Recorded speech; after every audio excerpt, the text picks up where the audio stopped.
Test 4. You will hear a number of different recordings and you will have to answer questions on what you hear. There will be time for you to read the instructions and questions, and you will have a chance to check your work. All the recordings will be played once only. The test is in 4 sections. At the end of the test, you will be given 10 minutes to transfer your answers to an answer sheet. Now turn to Section 1. Section 1. You will hear a customer phoning a builder to discuss some work she would like him to do on her home. First, you have some time to look at questions 1 to 6.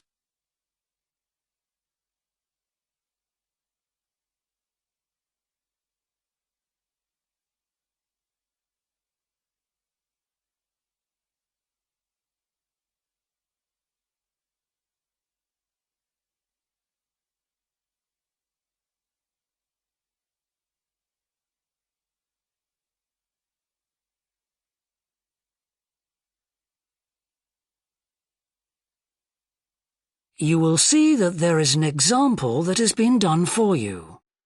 On this occasion only, the conversation relating to this will be played first. Thorndike's? Good morning. Is that Mr. Thorndike? Speaking. How can I help? I've got quite a few things which need painting and fixing in the flat, and I wonder whether you'd be able to do the work. I'm sure I'd be able to help, but let me take down a few details. Yes, of course. Well, firstly, how did you hear about us? It was my friend May Hampton. The customer heard of the builder from her friend, so friend has been written in the space. Now we shall begin. You should answer the questions as you listen, because you will not hear the recording a second time. Listen carefully and answer questions 1 to 6. Thorndike's? Good morning. Is that Mr. Thorndike? Speaking. How can I help? I've got quite a few things which need painting and fixing in the flat, and I wonder whether you'd be able to do the work. I'm sure I'd be able to help, but let me take down a few details. Yes, of course. Well, firstly, how did you hear about us? It was my friend May Hampton. You did some excellent work for her a couple of years ago. Do you remember? Oh, yes. That was in West Park Flats. Lovely lady. Yes, she is. And what's your name, please? It's Edith Pargeter. Edith. Can you spell your surname, please? It's Pargeter. Double T, right. And do you live in West Park Flats as well? No, actually, it's East Park, flat 4. Oh, right. That's over the road, I seem to remember. Quite difficult to get to. Yes, it's at the back of the library. Right, I know. And what's your phone number? 875-934, but I'm out a great deal in the afternoons and evenings. So would the best time to ring you be in the morning? Yes. Fine, I've made a note of that. Can I just ask, I'll be in a van and I know parking's rather difficult round your flat. Where would you recommend? Well, I always tell people in larger vehicles to park by the post box on the other side of the road from the entrance. Good, thanks. And will you be able to give me a full itemised quote? Oh, yes, I'll list all the jobs separately with individual prices. That'd be a great help. No problem. Before you hear the rest of the conversation, you have some time to look at questions 7 to 10.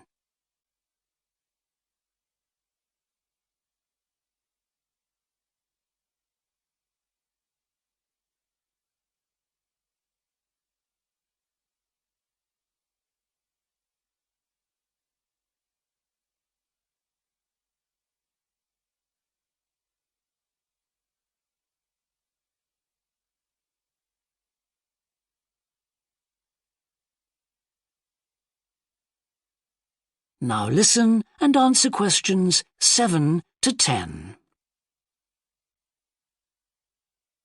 Now, what would you like me to do? Firstly, and most urgently, is in the kitchen. With all the weather damage, the glass in the door has cracked and I'd need that fixing. I presume you mean replacing? Oh, yes, and as soon as possible. What I'll do is come round tomorrow morning and do that immediately. Oh, thank you so much. The other things aren't so urgent, but... Now, I'll make a note of everything you want doing. Well, in the kitchen, I'd like some painting doing. All the kitchen walls? Just the area over the cooker. It's very greasy. Right, it does tend to get that way. Yes. Well, if you want a proper job done, what I'd need to do is strip the old paint and plaster it about a week before I paint it. Of course. Now, May tells me you also do work in the garden. That's right. Well, I'd like you to replace a fence. Just one? Yes, at the far end. Fine, shouldn't be a problem. And that's the lot. Fine. Yeah, as I say, I can come round tomorrow morning to look over things with you. Well, that's great, thank you. So, I look forward to seeing you tomorrow at... That is the end of section 1. You now have half a minute to check your answers.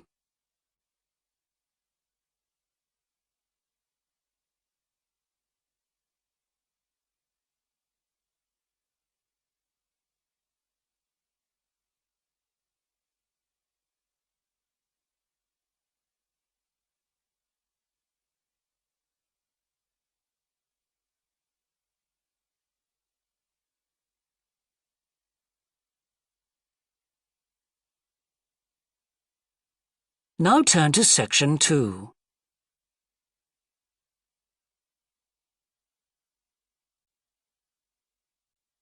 Section 2. You will hear a recorded talk giving an introduction to the historical theme park of Manham Riverport in England. First, you have some time to look at questions 11 to 15.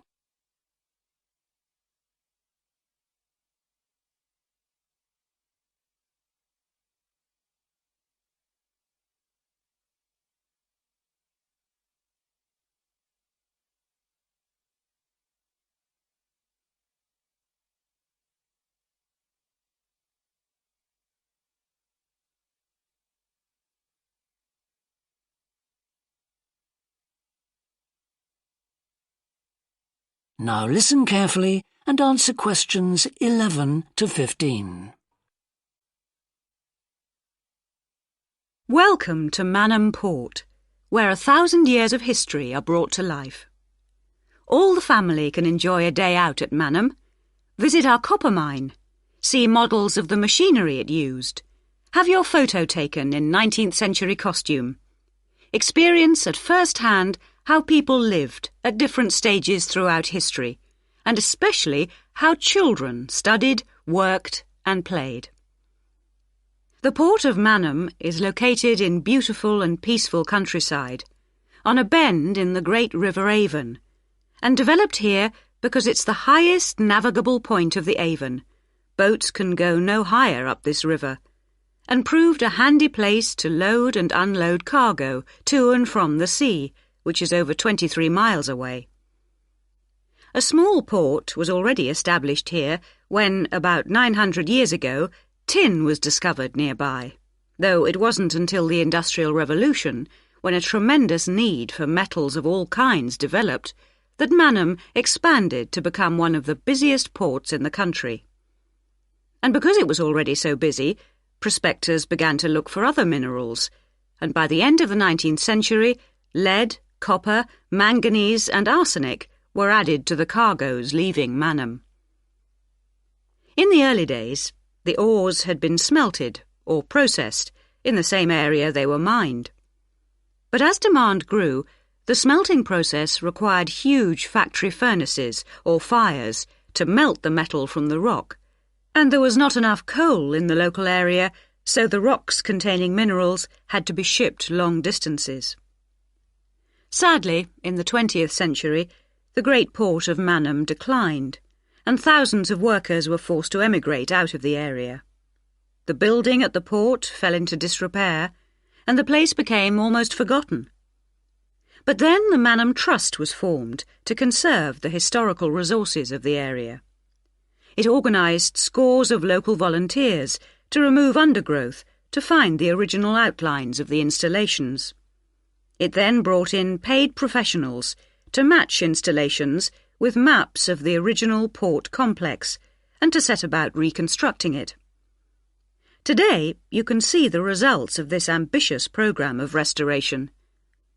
The intention, and we believe this will be realised before the end of the year, is to return Manham Port to the condition it reached at its peak as the greatest copper port in the country.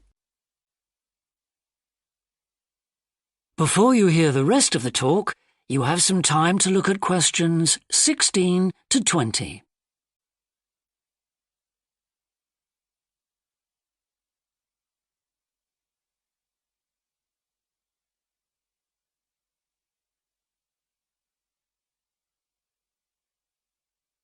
Now listen and answer questions 16 to 20.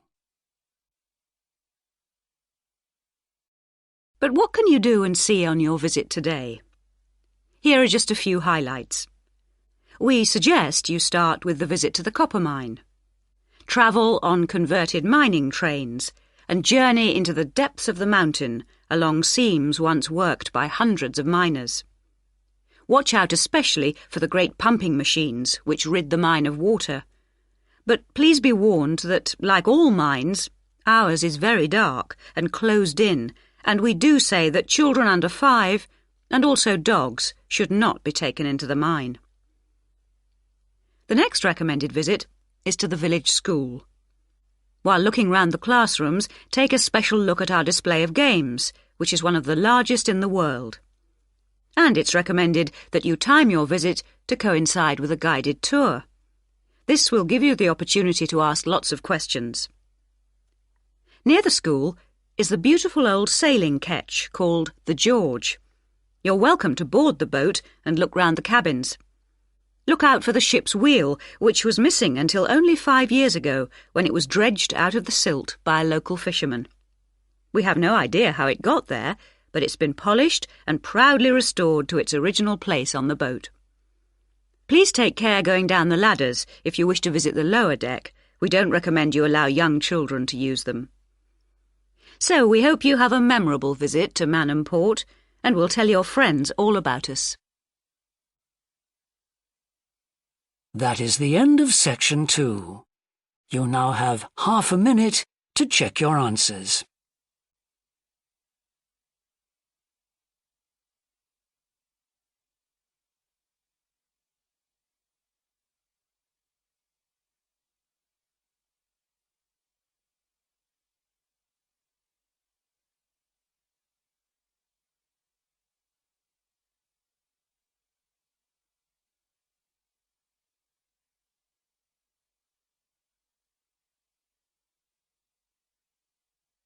Now turn to section 3.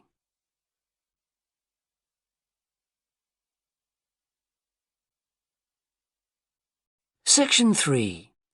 You will hear 2 psychology students called Tim and Laura talking about Laura's work placement. First, you have some time to look at questions 21 to 24.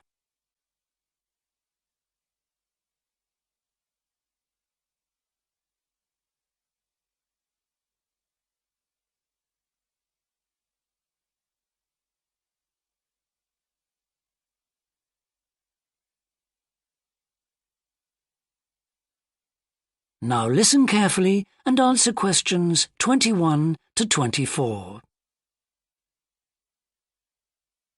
Hi, Laura. Could you spare a few minutes to talk about the work placement you did last summer? I'm thinking of doing one myself. Hi, Tim. Sure. Didn't you do yours at an environmental services company? That's right. It's only a very small company, and they needed someone to produce a company brochure. And I wanted to get some business experience because I'm interested in a career in occupational psychology in a business environment. It was good, because I had overall responsibility for the project. What kind of skills do you think you developed on the placement? I mean, apart from the ones you already had. Did you have to do all the artwork for the brochure, the layout and everything? We hired the services of a professional photographer for that. I did have to use my IT skills to a certain extent because I cut and pasted text from marketing leaflets. But that didn't involve anything I hadn't done before. Do you think you got any better at managing your time and prioritizing things? You always used to say you had trouble with that. Oh, definitely. There was so much pressure to meet the project deadline. And I also got better at explaining things and asserting my opinions, because I had to have weekly consultations with the marketing manager and give him a progress report. It sounds as if you got a lot out of it then. Absolutely. It was really worthwhile. But, the company benefited too. Yes, they must have done. After all, if they'd used a professional advertising agency to produce their brochure instead of doing it in-house, presumably they'd have paid a lot more. Oh, yes. I worked it out. It would have been 250% more, and I thought the end result was good, even though we did everything on site. The company has quite a powerful computer, and I managed to borrow some scanning software from the university. The new brochure looks really professional. It enhances the image of the company straight away. So, in the long run, it should help them to attract clients and improve their sales figures? That's the idea, yeah. Before you hear the rest of the discussion, you have some time to look at questions 25 to 30.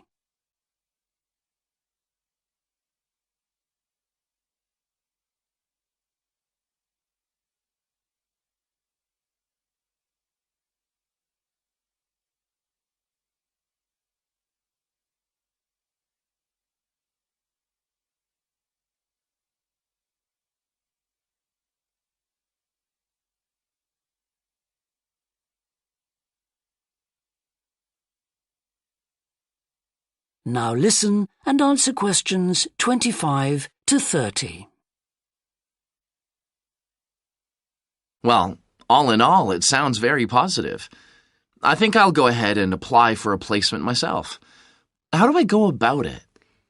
It's easy enough to do, because there's a government agency called STEP, S-T-E-P, that organizes placements for students. You should start by getting their booklet with all the details. I expect you can download one from their website. Actually, they've got copies in the psychology department. I've seen them there. I'll just go to the office and pick one up. Right. And then, if I were you, after I'd looked at it, I'd go over all the options with someone. I suppose I should ask my tutor's advice. He knows more about me than anyone. One of the career officers would be better. They've got more knowledge about the jobs market than your personal tutor would have. Okay. And then, when you know what you want, you can register with STEP. You'll find their address in the booklet. And once you've registered, they assign you to a mentor who looks after your application. And then I suppose you just sit back and wait till you hear something? They told me at the careers office that it's best to be proactive and get updates yourself by checking the website for new placement alerts. Your mentor is supposed to keep you informed, but you can't rely on that. I don't suppose it's a good idea to get in touch with companies directly, is it? Not really. But it is the company who notifies you if they want you to go for an interview. You get a letter of invitation or an email from personnel department. And do I reply directly to them? Yes, you do. STEP only gets involved again once you've been made a job offer. Right. So once you've had an interview, you should let your mentor know what the outcome is? I mean, whether you're offered a job and whether you've decided to accept it? That's right. They'll inform the careers office once a placement has been agreed, so you don't have to do that. Is that all then? More or less. Only once you've accepted an offer, you'll probably have to supply a reference, because the placement will be conditional on that. and that's something you should ask your own tutor to provide. He knows about your academic ability and also about your qualities, like reliability. Well, thanks very much for the information. I'm starting to look forward to... That is the end of section 3.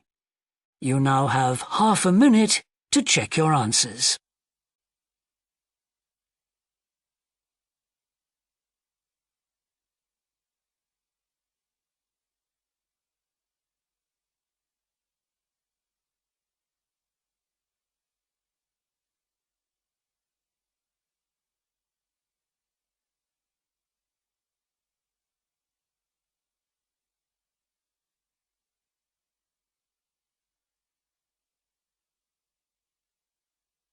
Now turn to section 4.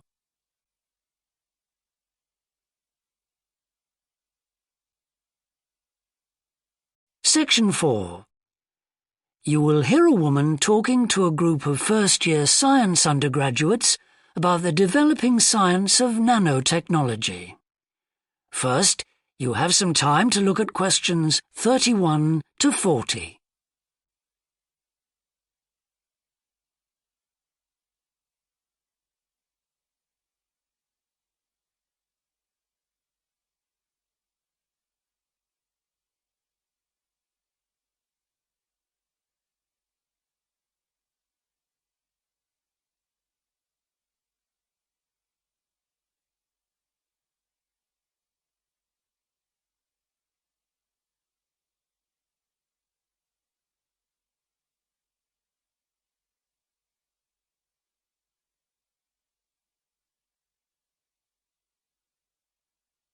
Now listen carefully and answer questions 31 to 40.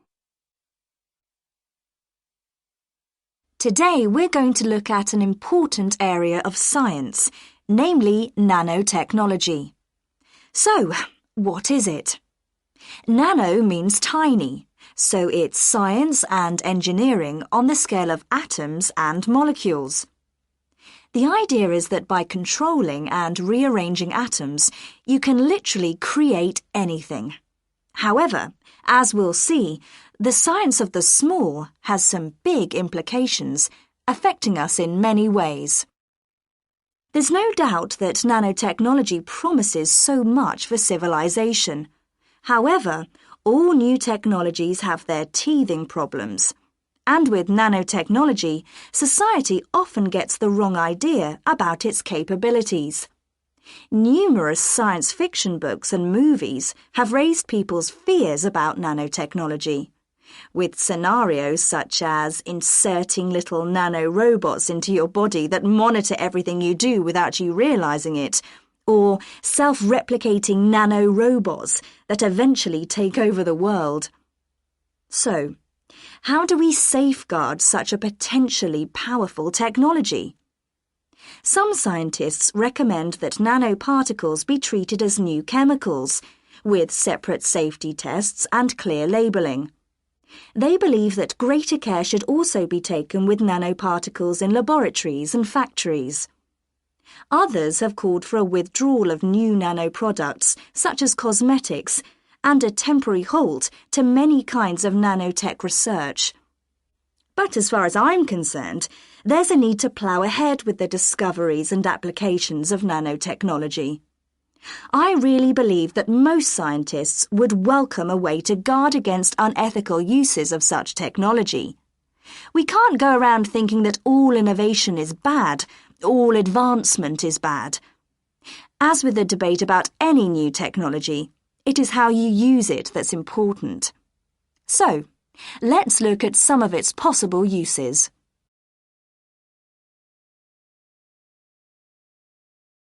Thanks to nanotechnology, there could be a major breakthrough in the field of transportation, with the production of more durable metals. These could be virtually unbreakable, lighter, and much more pliable, leading to planes that are 50 times lighter than at present. Those same improved capabilities will dramatically reduce the cost of travelling into space, making it more accessible to ordinary people and opening up a totally new holiday destination. In terms of technology, the computer industry will be able to shrink computer parts down to minute sizes. We need nanotechnology in order to create a new generation of computers that will work even faster and will have 1,000,000 times more memory, but will be about the size of a sugar cube. Nanotechnology could also revolutionize the way that we generate power. The cost of solar cells will be drastically reduced, so harnessing this energy will be far more economical than at present. But nanotechnology has much wider applications than this and could have an enormous impact on our environment. For instance, tiny airborne nanorobots could be programmed to actually rebuild the ozone layer, which could lessen the impact of global warming on our planet. That's a pretty amazing thought, isn't it? On a more local scale, this new technology could help with the cleanup of environmental disasters, as nanotechnology will allow us to remove oil and other contaminants from the water far more effectively. And if nanotechnology progresses as expected, as a sort of building block set of about 90 atoms, then you could build anything you wanted from the bottom up. In terms of production, this means that you only use what you need, and so there wouldn't be any waste. The notion that you could create anything at all has major implications for our health. It means that we'll eventually be able to replicate anything. This would have a phenomenal effect on our society. In time, it could even lead to the eradication of famine through the introduction of machines that produce food to feed the hungry. But it's in the area of medicine that nanotechnology may have its biggest impact. How we detect disease will change as tiny biosensors are developed to analyze tests in minutes rather than days. There's even speculation nanorobots could be used to slow the aging process, lengthening life expectancy. As you can see, I'm very excited by the implications that could be available to us in the next few decades. Just how long it'll take, I honestly don't know. That is the end of section 4. You now have half a minute to check your answers.